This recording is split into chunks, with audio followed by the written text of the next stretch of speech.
happy to see. Coming off of a really, really hard-fought battle, Thursday, 3 games in what, 12 or 13 days or whatever. Just really happy to see our guys come out of that victorious. Of course, there's always things we can do better. I think the one thing that showed up, though, is that our quarterback has a clutch gene. St. Brown continues to show that clutch gene, and our O-line was able to finish it right there at the end. So we're excited about that, but we got a lot of work to do. Dan brought it up Monday when we talked to him. Just the success rate of the running backs wasn't at a level he would like it. I mean, we know the stats. Your guys have been so good this year. When they have a game that isn't up to their standard, how do you approach the following week? Yeah, just like we approached the week before, we really have to get back to the basics. And the run game is so connected to everybody, right? And I think that's probably the most important part, is that when they do show up in those situations, you're going to get 4 or 5 opportunities in the game where everything is blocked correctly. Everything, the perimeter, the interior, those have to be explosives, right? We got to find a way to get those explosives. Not saying that happened this week, but we've got to continue to make sure that happens. And then, when there's a 4-yard run there, you got to be able to get 5, right? And that is the detail that we're going to try to continually to stay on. And as far as our details are always pretty consistent, but we want to make sure that we're tracking out the way we need to. Our paths are correct.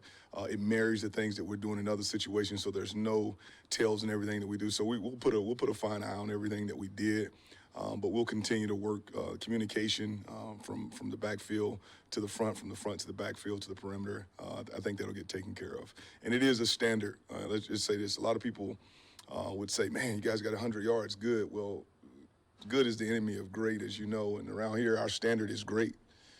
And we need to, we magnify the things that we don't quite do as well as we would like, and that's why we're great. And that's why our O-line is, where they are. But we have to be better than we were last week.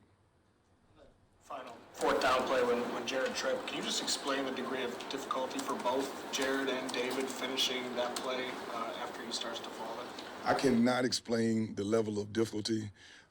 It looked pretty tough. I mean, but they're professional athletes, man. You know what I'm saying? It's not like me going out there trying to take a handoff.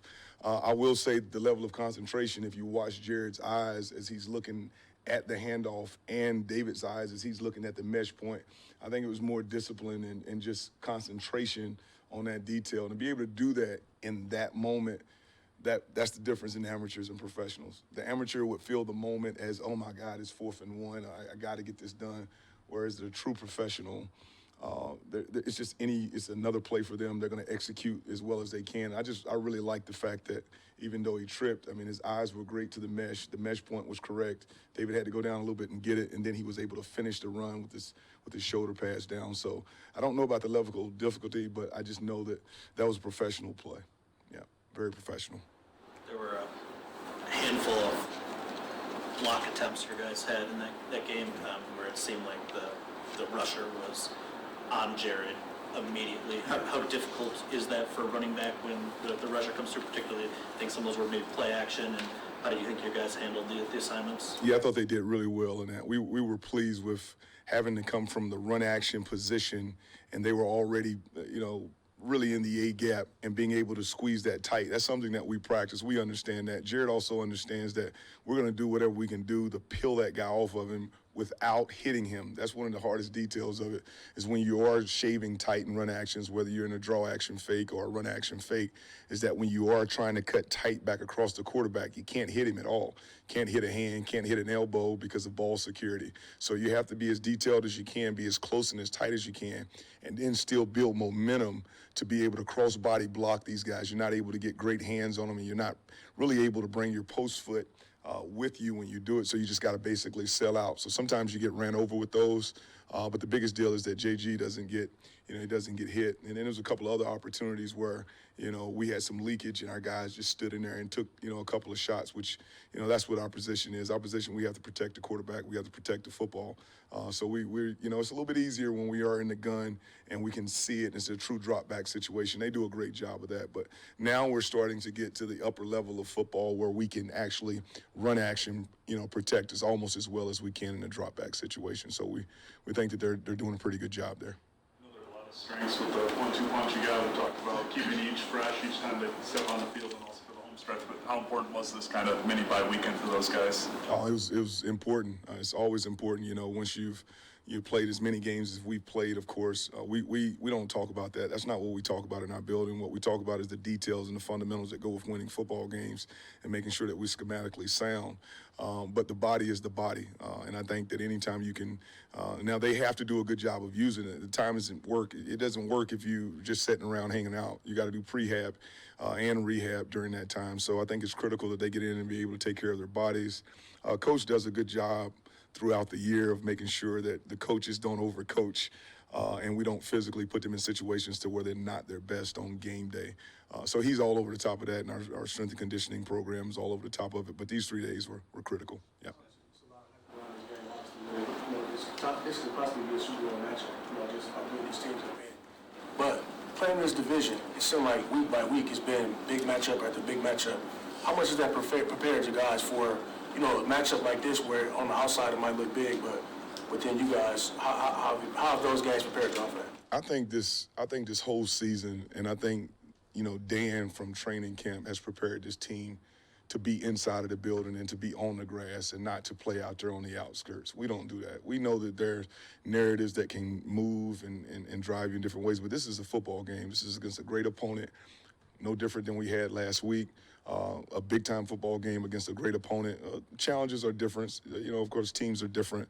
But this whole year has just felt, he's been preparing this club for these type of moments. And not just these type of moments, but moments like 4th and 1, where we were, we were all excited when it happened and when it went down because we understand what we've been prepared to do. Coaches, players, administration, everybody, we're on the same page, so we understand what's going on. So we're happy to be in these moments, and our guys understand the reason why this is a big game is because they're in it. That's one big part of playing football. Wouldn't be a big football game if we weren't playing at a certain level. I got no definition for it. I tell you what, though, we're so concerned about right now and winning games. Winner, you got to be a winner, and winning games is what we're focused on. And you get acknowledged and you get noticed when you win.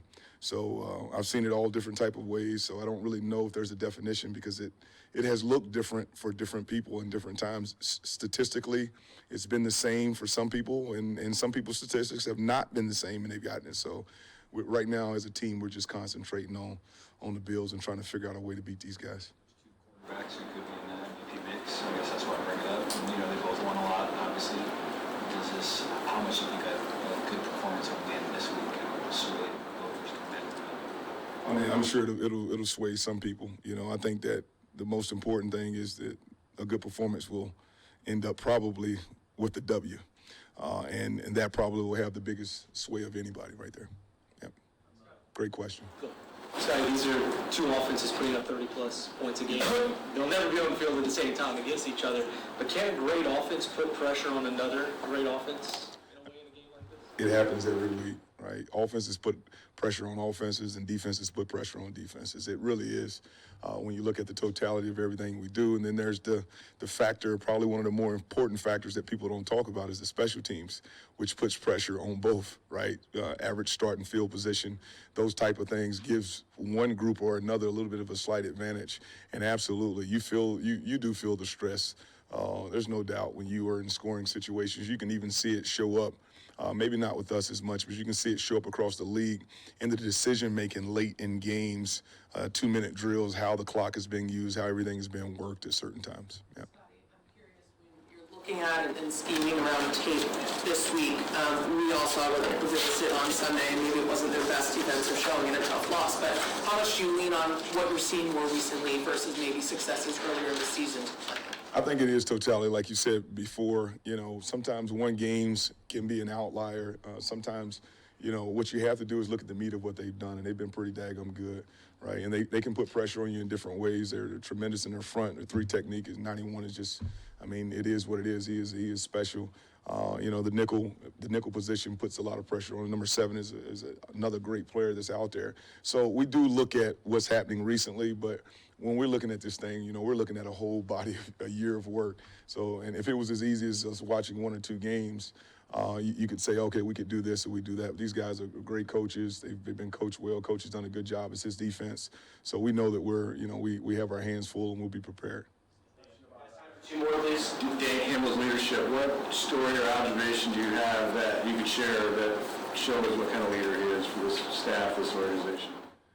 You know, I've just learned so much from him. I think, like I talked about before, vulnerability and just being truthful and transparent.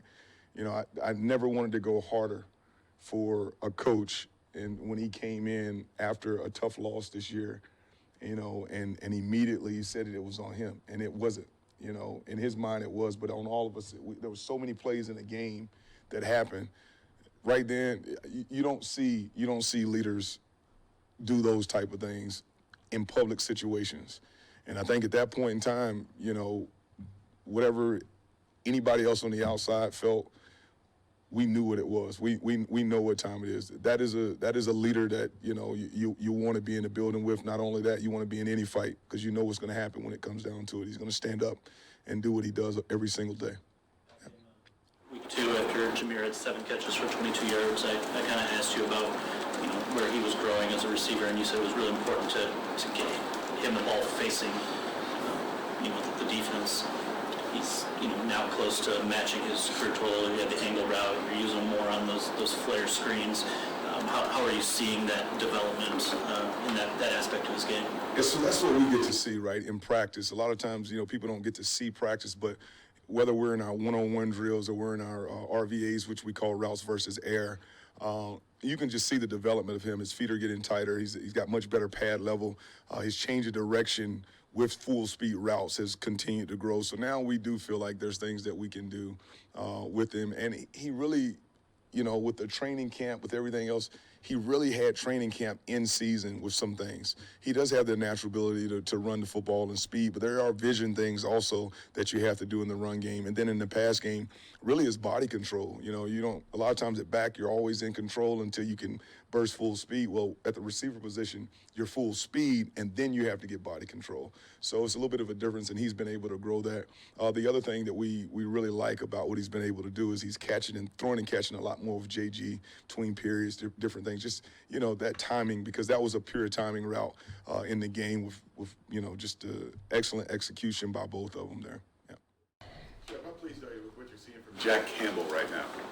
Oh, I'm very pleased. I couldn't be more happier than the way he progressed. I know dating back to the spring, I spoke with some of you all about his progression as a player coming in last year. No matter what the round he went, the vision me, AG, Dan had for that player from what we saw on his tape, we knew there were things that needed to be corrected, and Jack took full accountability, and now you're seeing that out there on the field. I told him the other day, leading up to the Green Bay game, I felt like, and not just because I'm his coach, he's playing at, if not the highest level, one of the highest levels at that position in the league the last month.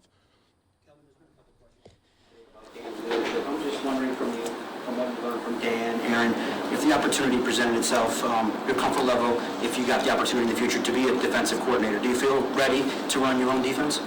Yes. I mean, I would be lying to you to say no. Absolutely, and that's what happens here. It's not just the players within the building, but it's the coaches as well. And I'm very appreciative of the way that Dan, Brad, AG has structured this thing to kind of put you in leadership roles within your own right, within your room. As many times AG allows me to speak up in front of the defense and things like that, they don't have to do those things. I have friends that coach in other buildings, and I know that they're not afforded those opportunities. So I don't take them lightly. I mean, every day I step foot in this place, it's an unbelievable opportunity to grow as a person, as a player, being able to watch how Dan operates. I had the ability to watch him operate, being in the locker room as a player down in Miami, now as a coach, and on both ends of that spectrum, I could tell you I would not rather have the opportunity to learn from another man than him. And then schematically, the things that AG has done with the personnel these last 4 years, I mean, he's just getting this kind of, I guess, recognition, but I mean, I've stood up at this podium, and you guys know me, and gave you the brutal, honest truth and told you the things that man has brought to the table. You like to teach conceptually. It's kind of a grad level concept for a lot of players. You have the turnover you've had in your room just by attrition. How difficult is it to teach the way you like to teach? What are some of the challenges you've faced in the last month and a half as you've incorporated some of these new pieces?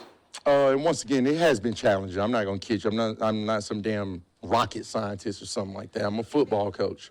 But when you have guys, when I look to my right, and I got a guy like Dion Hamilton, who's fully ready to run his own room as a linebacker coach. I look to my left, I got Dave Correa, who helps me with the edge guys, the OLB guys. And then I look in front of me, and I got Aaron Glenn. I'm all good. And then I look behind me, and I got the players that we've brought in here. Credit, Rob Lohman told me the other day, I don't got much left in the vault, though, Shep. So tell those guys to be careful. But man, from the front office down, but man, the players, it's about the players. It is. And I say that not just as coach speak, it's just some cliche thing, man. If it's not for these guys, hell, I wouldn't be here. I live through these guys, I breathe through these guys. And yes, I have personal relationships with two of them, Jamal Adams and Quan Alexander. Those are my little brothers from LSU, absolutely. But I didn't know David Long before 3-4 weeks ago. I didn't know Zeke Turner before, 6-7 weeks ago. And these guys has come in. They've been coached different than my coaching style. I know that. But they know the standard, and I credit these guys to each and every one of them has stepped in here. Yes, sir, no, sir. This is the way we play. This is the way we do it. And they understand if you show that in practice, you're going to get opportunities on game day. So it just builds the belief. You guys got 13 guys on IR. How do you feel this defense has been able to continue to overcome? Like you say, is just filling those roles? What do you feel like is the kind of the secret to success behind that, man? I think it's a trickle down. When the players see the belief that we have in AG, and no matter who it is, what the call is, we expect a certain standard, and we actually live and breathe that. Because I have guys tell me this in my room that, man, guys talk about this, but the way y'all practice here, the way we prepare, this is different, man. So when they see the belief, when they see us living these things, I think it's a trickle down, and these guys buy in, and it's almost like, without knowing, they're doing anything you tell them. I had some come up in my room today where I was moving fast because the time I'm trying to teach training camp stuff, but at the same time prepare these guys to go against one of the most prolific offenses in the league this week. And you start going fast, and Jack's like, Coach, that thing did you mean to say that? And Jack would have never done that last year. He'd been scared to say anything. But now Jack's like, I'm like, oh, no, I didn't. And I lean on not only the coaches, I lean on players. I lean on Alex Anzalone being in the back of the room, whispering to Quan and David Long, this is what he means. I know it's going fast, but this is kind of, and these guys know we have open dialogue, open policy. It's all respect, but to me, the word is belief. There's not much left in the vault. Are you amazed at how deep the vault has gone already? I mean, some teams struggle to find a 4th, 5th, 6th linebacker. Absolutely. 7, 8, 9. I mean, I would be surprised if I hadn't been here for 4 years, but this is rare. And for these guys, for me to get guys in, and I like I said, I didn't even know Ezekiel's last name. I had never seen anything on him. And at the first practice, I'm like, whoa, this guy's fast. I'm like, all right, that's a starting point. Whoa, this guy's coachable. And then you start to go down the list, and then he brings Quan. I have depth with Quan. You bring Jamal. All right, this is all pro Cal. Where are you finding these guys at? How are they on the street? How are they available? And it's just the fine comb process here. Front office, coaching staff, players, leaving no stone unturned. I credit them. Specifically, what have you learned about him over this last 5-6 weeks? I learned that he's not a special teams linebacker, and I want that said to the entire league. I believe this is his 7th year, and he was almost in tears after the last game just because of the opportunity. Pat O'Connor, these guys are in tears because they got an opportunity. And like I've said in those rooms, in these narratives, guys go first round, second round. They're supposed to start. Guys, the free agents, your special teams. That's what it's been. But that's not what it is here. If you show yourself and you show up in practice, you show that we could trust you. That's a big word. You show that we could trust you. I know for sure I'm going to give you the opportunity. Terrell Williams, these guys that we have playing, let's not kid, I'm very real. These guys haven't gotten many snaps in this league. And some of these guys are veteran players. But they come here, and that's what builds the belief when these guys know, if I do these things, I'm going to get opportunity. And I told Dan the other day, man, I would have loved this setup my 8th and 9th year. Where was this at? You can join a 11-1 team and step in here and help them get the 12th win and actually contribute. It's amazing. It's amazing. Speaking of opportunity, you were talking about getting a chance to talk in front of the whole defense. When that happens, do you get noticed a day or two before, or is it spur of the moment? And if you do get noticed, you do some extra prep? No. Anytime Dan's asked me to speak to the team every year I've been here, AG, I speak in front of the defense every week, a couple days throughout the week. And no, it's just all raw and natural. And that's what I think is different here. Like, nobody's walking up in front of players with some wrote down reading. It's all raw, authentic, it's genuine information, it's genuine knowledge, it's genuine feelings, and it's honesty at times that most coaches wouldn't do that in front of the players, but they'll go upstairs and do it and then come down and smile in the player's face. That's where the disconnect happens in a lot of buildings. Whatever's said upstairs is said downstairs here, and that's throughout the entire situation in every room in this building. Quan, it's a guy that grew up 2 hours down the road from where you grew up, went to LSU, kind of a similar NFL story, a lot of different teams, having played a lot of different roles. And wondering what the relationship was before he got here, and how much of, I guess, a kinship do you feel to a guy that's kind of lived a similar life to you? Yep. And we had a similar career besides he got like a $50 million contract. Shep never. Like, I wanted that to be noted. We're similar but different there. Yes, like, just as far as our path, yes, it is similar, and like, it's unique. Like, these guys, I've hung out with these guys. Like, these guys know me on a personal level, but I will say, you'll never know it. He says the word sir more than anybody in the room. I'm like, Quan, like, just say Shep, I'm good. Like, but it's Coach Shep. Jamal, too, it's yes, sir, it's no, sir. Because I think they feel like the passion. They feel like I'm willing to do whatever I have to prepare you to play these 60 minutes. Now I need you to hold your end of the stick. And these guys have done that, man. A phenomenal story he has, overcoming 3 major surgeries in the NFL and still standing up on two feet and playing the way he did the other night. I mean, he was sitting up on the practice squad in Denver waiting on opportunity after causing 2 turnovers up there. And here it came with us that he never thought. But, I mean, it's just, like I said, I cannot credit the players enough. These guys, whether they're my friends, Jalen Reeves-Maven, or whether it's Ezekiel Turner, David Long, guys I never spoke to a day in my life, it's day one respect. We meet each other in the middle of the road, and it is what it is, and we all know we got to come and go. Josh Allen off the top, just what makes him special? He's a freak. Josh Allen is a freak. He's right up there with our guy. Those are the elite of the elite in the league. We understand what we're dealing with. This is a dual threat guy. He can beat you from the pocket and outside the pocket. I mean, he brings it all to the table. I became an ultra competitor. I mean, he lays it on the line for his team, critical moments. He wants the ball. Those are the kind of guys you want to be around in this profession. And I know we're going against him, but I want to give him his credit. Like, this guy's the real deal, and we're going to prepare for him as such. And I know AG's putting together a great plan, and we're going out today to practice it, and we'll be ready for these guys come Sunday. Skill set that he could play, in the box, a little bit more linebacker, obviously been a safety his whole career. Just what did you see in him that maybe he could do kind of multiple things for you guys? For me, it's his mindset. Like, I take away any of that other stuff. If you have the correct mindset, it's my job as a coach to work with you from there, I feel like. And, again, AG brought me in. He asked me how could I use him in my room, I thought. Then AG gave me his ideas. We combined that, and we found a role for this player in the game. And he went out. We thought it would be a larger role, but due to the way the game went, the way Green Bay kind of played us and attacked us, the packages were different. But in his plays that he did have, I felt like he was a factor. I felt like he did exactly what we thought he was going to do. He's a freaking dynamic type of down safety in the box type player, and that kind of translate well with some of the things we do at certain positions in my room.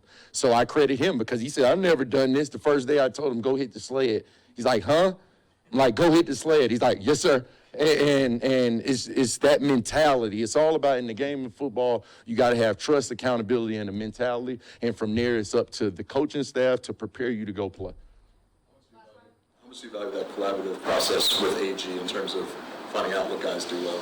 Oh, I value it tremendously because, again, I have a lot of close friends that work in the college level and this level, and I just hear their stories.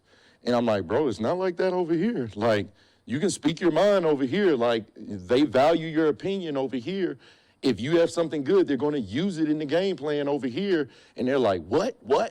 And that's why, I mean, everybody wants to play and coach for AG. That's why everybody wants to play and coach for Coach Campbell, because there's not some box they try to put you in here. They try to maximize everyone in the building, from the front office to the coaching staff to the players. And somebody like me that didn't get afforded a lot of opportunities like that and was kind of put in certain boxes during my playing career, like, I appreciate that open-minded concept that we have here.